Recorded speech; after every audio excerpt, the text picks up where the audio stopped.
Apologies in advance if anything I say is unclear. Just recovering from a bit of a cold. Been taking lots of these and getting the lemon tea in me. But I want to talk a bit about the impact that how I speak, the impact that it's having on my business. But before getting into that, big milestone for me, I've had a drip feed of sales of different sample packs. But this earlier this week was the first time that I saw a phone notification through Shopify, and it was a sale from somebody that I don't know personally, and that was a huge thing for me. Still buzzing off that, really exciting, and just a bit of validation for me of just people that don't know me that come across what I'm doing directly, think it's cool, see it as useful, and willing to spend some money on it. So thank you. All of those small wins mean so much to me. And really, what I want to speak about is the impact that I think speaking's having on my business. What got me thinking about it was I was involved in a really cool live stream, part of the Koala Sampler community on Sunday, making a beat, shared my beat, which I thought was okay, but it was good talking with people.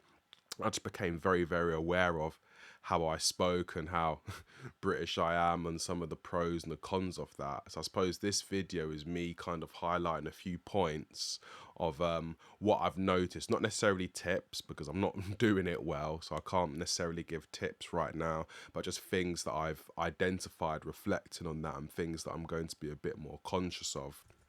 The first thing being pace of speech. What's really interesting is that you notice even with this video is slightly different from other videos. I'm more conscious of it. In previous my working sort of like life, you know, when I was making presentations, I definitely slowed down my talking voice. Even a good example when I did a TEDx talk. And I was very much conscious of that because I'm quite comfortable in that public speaking environment, but I was very conscious of speaking at that pace. But normally when I'm speaking with friends, I talk more at this pace and I get really excited about particular things. And straight away, you notice there's a huge difference and of what people can understand and what they take from what I'm saying.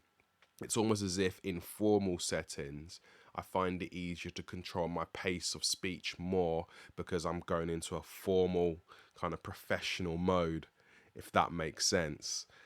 I'm more conscious of it. It probably comes across better, but in my mind, speaking at this pace is almost as if I'm speaking in slow motion. It's actually really hard for me to do, as well as one of my friends talked about things I say, he described them as Paulisms, in that I almost feel as if I lose some of that when I'm speaking at a slower pace, because I'm almost filtering myself. So that's one side of it. But then it got me thinking about something else, a really cool portion of an interview that I listened to with Skepta, and he was talking about, you know, just grime in general. Made a really cool point about how it's so natural to us in Britain and specifically in London to do grime music because the natural pace of speech is quite quick. And I'm thinking again, I'll go back to my natural pace of speech now. If I think about grime and all the lyrics that I like and thinking about how the music works, and naturally I'm talking normally. This is my normal talking voice. It's like I'm talking at 140 BPM, you know? And so really that is natural to me. But at the same time, I want to be as widely understood by as many people as possible. But I'm trying to find this line between being natural, as one of my friends says, having my Paulisms in there, but at the same time being widely understood. And that's something that I'm working through at the moment. So that's in terms of speed, my pace of speech. The other thing is slang. I mean, yeah, you know, I think at a basic level, I suppose probably the rise in kind of, British hip hop, grime, and drill, and just British culture, sort of full stop. People are a bit more understanding of particular things. We're not necessarily living in a kind of a North American centric sort of a slang world anymore. But then there are some things, I suppose, very contextual to me and how I speak, which maybe need kind of reframing. Like, I don't know, I might say, yeah, my man said, you know, talking about a story, somebody else said that. Or I might just say, oh, it's just one of them, innit? It's just one of those unfortunate things.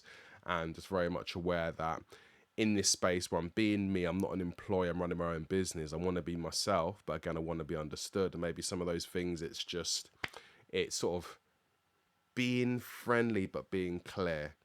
That's where my head is at the moment with that. But definitely slang is something that I'm really aware of at the moment.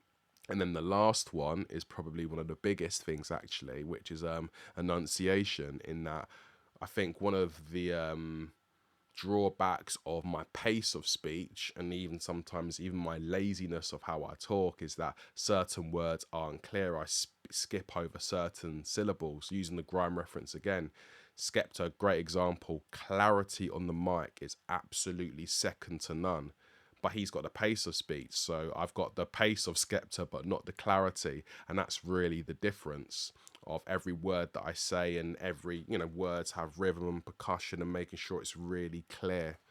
And that's something that I'm probably becoming a bit more conscious of, and probably need to work at in some way, shape, or form.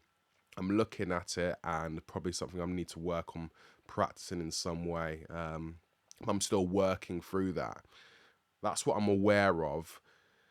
I want to improve that, but at the same time, I don't want to sound like a presenter from the BBC, because that's not me. So I'm trying to be clear, but within me. And I think that balance and that tension is something which I'm probably struggling with at the moment. So that's what's on my mind, how I speak, as well as my first sale. So my first sale from a person that I don't know. So that's what's been happening. So we'll see what happens with how I speak, and as I get into more practical steps around that. And I'll tune in next week. And thanks for clocking in and checking out my thoughts. So take care, whatever you're doing.